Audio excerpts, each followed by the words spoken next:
Jangan main-main, cepat kembali. Begitu aku sadar, aku sudah berdiri sendirian di dalam ruang putih kosong. Suara yang enggak asing terdengar dari atas.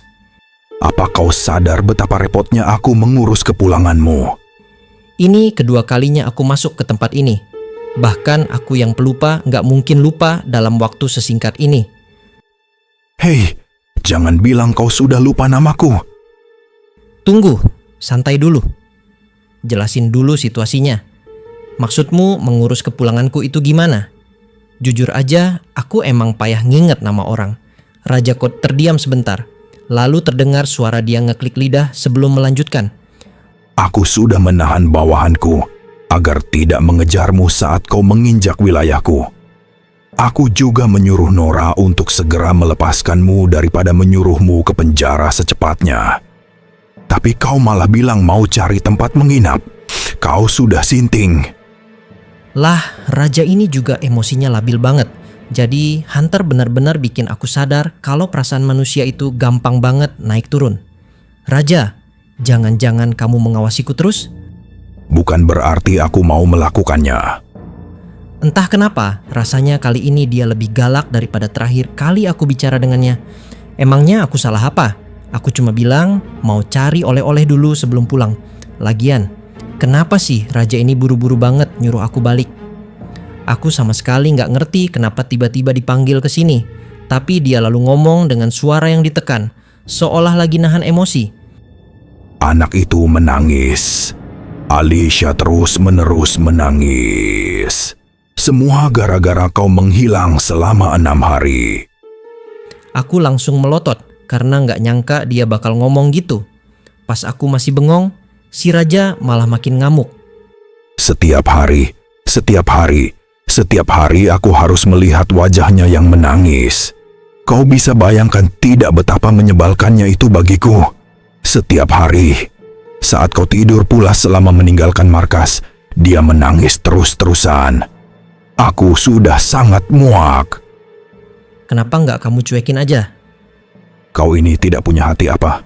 Dia menangis tanpa suara, menangis dalam diam. Oke deh, aku paham. Maaf. Aku juga nggak nyangka bakal pergi selama ini. Tapi kan Tuan Putri udah biasa dikurung sendirian lama gitu. Jadi, Raja sampai capek karena denger dia nangis, terus ngambil tindakan karena diminta sama Tuan Putri. Aku tidak diminta. Anak itu Alicia sama sekali tidak mengeluh padaku. Padahal sebelumnya, dia sering sekali menggangguku dengan masalah-masalah remeh. Jadi, meskipun nggak diminta, dia tetap ngawasin aku dan ngambil tindakan sendiri. Tunggu, ini raja beneran yang asli bukan sih? Atau mungkin Tuan Putri yang luar biasa bisa bikin orang bergerak cuma dengan nangis? Ternyata air mata itu senjata mematikan ya. Suara yang nyaring banget langsung bikin kepalaku pusing. Dan tiba-tiba aku udah balik ke tempat semula. Aku langsung kasih perintah ke Kumo buat balik ke markas. Nggak sempet nyari oleh-oleh, tapi ya udahlah. Aku coba aja dengan apa yang ada. Aku ngebut jalan lewat gedung, terus langsung cabut ke ruangan lift, terus naik ke lantai paling atas. Aku nggak tahu gimana caranya bikin dia senang. Jadi mungkin mulai aja dengan sujud aja dulu. Pas dipikir-pikir, aku kan pengawal pribadi Tuan Putri. Walaupun aku nggak begitu dibutuhin, harusnya aku nggak ninggalin tempat begitu lama tanpa izin. Bukan berarti aku mau cabut lama-lama juga sih. Setelah sampai di depan kamar Putri, aku ambil napas dalam-dalam dan bikin pintu jadi transparan. Pas hampir bersamaan, aku dengar suara Putri. Krai, selamat datang kembali. Gimana tadi perjalananmu? Tuan Putri menyapa sambil nempelkan dahi ke pintu dengan senyum lebar. Hah, kok kayaknya nggak ada yang beda ya? Bukannya dia sempat nangis? Aku ngeliatin Tuan Putri yang kelihatan lebih semangat dari biasanya. Kalau dilihat-lihat, rambutnya agak berantakan, bajunya nggak rapi, dan matanya tampak sembab. Aneh, tadi aku dengar kamu nangis ya? Kenapa kamu ngomong begitu sih? Bukannya kita sudah sepakat buat diem saja, meskipun kamu tahu kalau aku nangis. Tuan Putri nyaut sambil bibirnya manyun, terus ngomong dengan nada nyalahin. Kamar Tuan Putri itu simpel banget. Bahkan Tempat tidur yang seharusnya ada di jam segini juga nggak kelihatan. Aku merasakan kamu sudah di dekat sini, jadi aku siap-siap. Masa sih aku sambut pengawalku yang baru pulang kerja dengan muka basah kuyup begitu? Oh, gitu ya. Kayaknya kesadaran Tuan Putri sebagai orang penting semakin naik akhir-akhir ini. BTW, kamu nangis kayak gimana sih? Tuan Putri tiba-tiba mukanya cemberut, terus jalan ke sudut ruangan, duduk, peluk lutut, dan nangis diam-diam. Hah, jadi gitu. Emang cukup mewek sih. Nggak sekeras yang kukira, tapi justru karena itu jadi lebih kena. Tuan Putri berhenti nangis dan deketin aku lagi. Di depan pintu, dia ngeliatin aku dengan senyuman yang beda dari yang pertama kali kutemuin. Krai, kapan kamu akan mengajakku jalan-jalan di kota? Tuan Putri yang kelihatan bersemangat banget, pandang aku dengan tatapan mengarah ke atas. Emang kita pernah ngomong gitu? Aku sih cuma keliling kota buat nyari relik dan jalan-jalan aja. Dan lagi, pintu kamar Tuan Putri kan nggak bisa dibuka. Mungkin karena dipaksa sama para bangsawan, pintu itu dikunci sama raja dan bahkan aku pun nggak bisa bukain. Terus ada satu hal penting yang harus aku pikirin. Mungkin ada yang ngeliat obrolan kita sekarang. Raja yang ngaku-ngaku itu pasti ngeliat ini. Emang sih, kalau aku coba keluarin Tuan Putri, aku bakal ketahuan kalau aku musuh buat pihak yang mengurung dia. Aku batuk kecil sambil nyiapin ekspresi serius dan bilang kepadanya, "Yah Tuan Putri, nggak mungkin pintu ini bisa dibuka, itu kan kehendak raja." Tapi, kenapa kamu malah bilang mau jadi pengawalku? Kan kamu bilang akan cek jalan-jalan di luar untuk melindungiku. Tuan Putri, kayaknya kamu kebanyakan ngarep deh. Soalnya kan, pintunya nggak bisa dibuka. Tuan Putri mulai nangis, matanya berair. Ya, sebenarnya kan demi menjaga citra aja. Kalau kita berhasil keluar dari kota ini, Tuan Putri bisa bebas jalan-jalan keluar sebanyak yang dia mau. Tapi aku nggak bisa ngomongin itu, jadi ya rasanya agak susah. Jadi, aku akan terus berada di sini. Kalau itu kehendak raja, iya. Tuan Putri nunduk, seolah kaget dan nutupin mulutnya pakai tangan. Tapi Tuan Putri, selama ini kamu juga hidup gini-gini aja, terus kamu kelihatan santai kan? Tuan Putri diam, mukanya beku, dengar kata-kataku. Tanpa suara, dia tiba-tiba jatuh ke tempat tidur yang perlahan naik, terus telungkup, gitu. Dia tekan wajahnya ke kasur, tubuhnya bergetar. Tuan Putri, jangan khawatir, jangan sedih begitu. Aku bakal nyariin sesuatu yang seru dari luar dan bawa buat kamu. Astaga, Raja Kode, kamu jahat banget. Gimana bisa sih bikin Tuan Putri nangis gitu? Oke, aku ngerti sih kalau raja itu punya banyak masalah dan kewajiban, tapi ngurung dia seumur hidup itu udah keterlaluan. Kalau ditanya apa aku bakal maafin kamu, ya jelas enggak. Aku bingung mau gimana. Pas aku lagi bingung, tiba-tiba suara muncul di kepalaku. Woi, siapa yang menyuruhmu untuk membuat kondisi semakin parah? Kau itu masih pengawal bukan? Aku kan gak bisa ngapa-ngapain. Lagian, aku sudah berusaha sebaik mungkin loh. Tapi kalau sumber masalahnya gak diatasi, ya sama aja percuma. Diam kau, jangan kira aku bodoh. Yang kau lakukan barusan itu malah membuat dia semakin sedih. Sempat aku pikir, kau agak berguna waktu berhasil menenangkan dia sebentar. Tapi, aku benar-benar tidak mengerti kenapa orang-orang luar semuanya mengatakan kau jenius licik. Lah, kau tidak punya hati ya. Gila sih, ngomong-ngomong ini malah keluar dari mulut pria yang sebelumnya nyebut putrinya cadangan. Apa dia udah berubah ya? Aku ngeliat Tuan Putri yang masih tenggelam di bantal, terus balik fokus ke obrolan di kepalaku. Pokoknya, pintu kamar Alicia tidak bisa dibuka. Keputusan ini sudah diambil oleh semua pihak, dan seorang raja itu tidak boleh menarik kata-katanya. Kalau aku langgar itu, bisa-bisa timbul salah paham yang parah. Ketertiban bisa kacau. Setelah beberapa detik, suasana hening dan suara sang raja kedengeran lagi. Kali ini lebih berat dan kayak lagi ditekan. Aku tidak akan membuka pintunya. Jadi, kalau kau mau membawa Alicia keluar, maka kau sendiri yang harus membuka kuncinya. Cari celah di sistem kota ini. Jujur aja, yang aku mau sekarang cuma diam aja dan gak jadi perhatian sampai Kaiser dan saya selesai tugas mereka. Kalau para bangsawan korup tahu aku kerja buat asosiasi penjelajahan, bisa-bisa aku tamat. Dengarkan baik-baik, kau harus membuka pintu kamar Alicia. Aku memang harus memberi hukuman padamu, tapi sayangnya, aku tidak akan sempat. Waktunya sudah hampir habis. Nada suaranya makin cepat dan kayak lagi buru-buru. Saat aku masih bingung, tiba-tiba intonasinya jadi lemas, suaranya lelah banget. Jangan sampai aku melihat dia menangis lagi di sisa hidupku yang sebentar ini. Aku tidak percaya, mendekati akhir hidupku, aku masih harus mengalami dilema seperti ini. Hidup memang penuh kejutan. Abis ngomong gitu, komunikasi terputus. Barusan itu bener-bener kedengeran kayak raja beneran. Dan sekarang aku malah makin gak ngerti apa yang terjadi. Aku kan datang ke sini buat ngegagalin ambisi para bangsawan yang pengen nguasain dunia. Tapi sejauh yang kulihat, satu-satunya orang yang dikurung di sini malah Tuan Putri. Dan yang ngurung dia itu bukan bangsawan, malah raja sendiri. Sekarang, raja itu malah nyuruh aku buat buka pintu buat dia. Aku udah nggak ngerti harus bela siapa, karena nggak dapat jawaban. Aku cuma lihat Tuan Putri yang masih tenggelam di bantal. Aku sih nggak mau komen soal kenapa dia lagi tengkurep. Raja pasti nggak bisa lihat wajahnya yang lagi nangis. Yang penting sekarang adalah berhentiin dia nangis. Aku pun mulai ketok-ketok pintu dengan keras.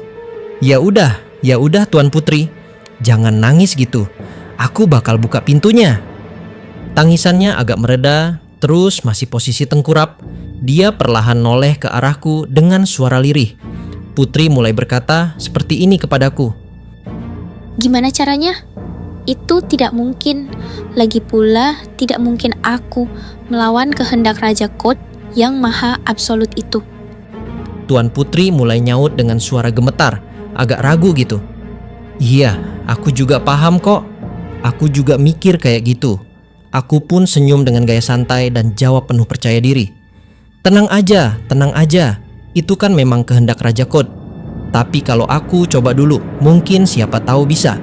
Lalu setelah berkata seperti itu, Krai pun kini langsung melangkah. Kemudian, tanpa pikir panjang, Krai pun saat ini langsung menggerakkan tangannya buat buka gagang pintu. Walaupun dia udah tahu, dirinya bakalan ditembakin kayak kaisar petir. Tapi demi bikin Putri nggak nangis lagi, Krai pun kini sudah siap.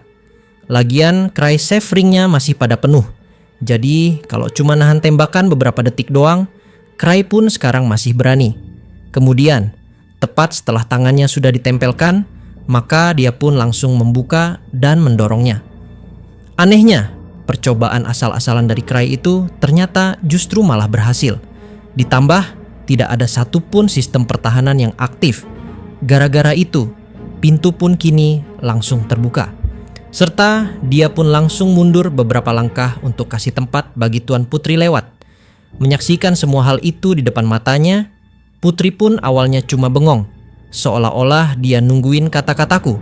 Lalu setelah diam beberapa detik, maka Putri pun langsung bertanya. Hah? Kok bisa sih? Kamu udah ngapain, Krai? Apa yang kamu lakukan? Padahal dari bayi aku gak pernah keluar dari kamar. Bahkan orang-orang yang mencoba buka kamar aku, semuanya justru malah mati. Tapi kamu, kenapa? Kamu bisa dengan mudah, alias kenapa cuma gitu doang? Tidak hanya itu, karena masih pada satu kesempatan yang sama, Tuan Putri pun saat ini jadi langsung nangis. Dalam keadaan yang begitu, dia mulai turun dari tempat tidur dan berjalan mendekat. Aku tunggu bentar, terus dia mulai ngangkat tangannya dan jari-jari itu menyentuh pipiku. Jari Tuan Putri terasa dingin sedikit dan gemetaran. Dia berkedip beberapa kali, lalu ngelihat aku dengan ekspresi agak bingung, kayak lagi mimpi. Kemudian setelah Tuan Putri sekarang sudah mulai tenang, dan juga setelah dia sudah bersandar tepat di dalam pelukan dari Krai, maka Krai pun kini akhirnya langsung membalas. Yah, jangan tanya aku cuma nemuin celah di sistem. Dan ternyata celah itu gampang banget ditembus. Oh iya, jangan lupa ucapkan terima kasih sama papamu yang udah ninggalin celah itu ya. Karena tanpa bantuan dari dia, aku pun pasti nggak akan bisa tahu kalau pintu ini bisa dibuka dengan sangat mudah. Wow, menarik banget ya. Scene pun kini berpindah, menuju ke dalam sudut pandang dari Raja Code. Permasalahan yang menjadi sumber kegelisahan akhirnya menunjukkan tanda-tanda penyelesaian. Crosscode, penguasa sekaligus puncak tertinggi dari kota benteng bermobilitas tinggi ini, juga pemegang kasta tertinggi yaitu kelas 9, menghela napas panjang. Pertarungan perebutan takhta baru akan dimulai setelah dirinya tiada. Anak-anaknya yang telah dipersiapkan untuk bersaing demi meraih posisi tertinggi, kini tengah ditempa dalam ujian keras yang telah ia ciptakan. Dengan demikian, tugas terakhirnya sebagai Raja Code hampir mencapai akhirnya. Yang tersisa kini hanyalah menunggu kapan tubuhnya tak lagi mampu bergerak. Perebutan takhta ini bukanlah sesuatu yang muncul begitu saja, melainkan rencana yang telah ia rancang sejak lama. Ia sendiri yang menentukan berapa banyak keturunan yang akan dilahirkan, pendidikan seperti apa yang akan mereka jalani, wilayah mana yang akan diberikan kepada para keturunannya, dan bagaimana keseimbangan kekuasaan akan dipertahankan. Selama masa pemerintahannya, Code memang tak bergerak secara besar-besaran. Namun justru karena itulah sumber daya berhasil dihimpun dalam jumlah besar. Kelak, generasi berikutnya akan memiliki kekuatan yang jauh melampaui Raja Code pertama, yang pernah mencoba menaklukkan dunia. Tugas panjang yang membebani pundaknya hampir selesai. Yang tersisa hanyalah menunggu ajal tiba, seorang diri di puncak menara ini. Mungkin karena itulah, entah mengapa ia mendapati dirinya memeriksa keadaan Alicia belakangan ini. Cross sendiri, sebelum kedatangan dari Cray, dia tidak pernah berusaha campur tangan. Ia tak pernah melihat wajahnya, tak pernah menerima pesan darinya, bahkan tak tertarik untuk sekadar mengetahui keberadaannya. Yang artinya, seandainya Cray tidak ikut campur dan membuat kehebohan, Cross akan meninggal dunia tanpa pernah sekalipun melihat sosok Alicia. Namun ketika ia untuk pertama kalinya tanpa sengaja memeriksanya, yang ia saksikan bukanlah gadis yang sebelumnya melakukan segala cara demi mendapatkan coklat, melainkan seorang anak yang menatap keluar jendela dengan tatapan hampa dan kesepian. Hari pertama kepergian dari Cray, Alicia masih terlihat santai. Hari kedua, Alicia mulai mondar-mandir di dalam kamarnya. Hasil evaluasi dari sistem pendidikan menunjukkan penurunan drastis dan grafik emosinya yang dipantau secara terus-menerus dengan jelas mengindikasikan kemurungan. Hari ketiga, Alicia hanya duduk di atas tempat tidur, memeluk lututnya, menundukkan kepala dalam diam. Melihatnya dalam keadaan itu untuk pertama kalinya dalam puluhan tahun, Cross merasakan gejolak dalam hatinya. Alicia Code sedang menangis dalam diam, menyembunyikan wajahnya agar tak seorang pun melihatnya, bahkan memastikan agar sistem kota tidak merekamnya. Mungkin itu adalah bentuk kesadarannya sebagai seorang keluarga kerajaan. Ia tak ingin membuat siapapun khawatir. Tapi bukan itu alasan yang membuat Cross terguncang. Pemandangan itu terasa begitu familiar. Ingatan yang telah ia kubur selama hampir 100 tahun kembali mengalir begitu saja. Karena pada momen ini, Raja pun akhirnya sudah ingat bahwa ternyata Alicia adalah titik.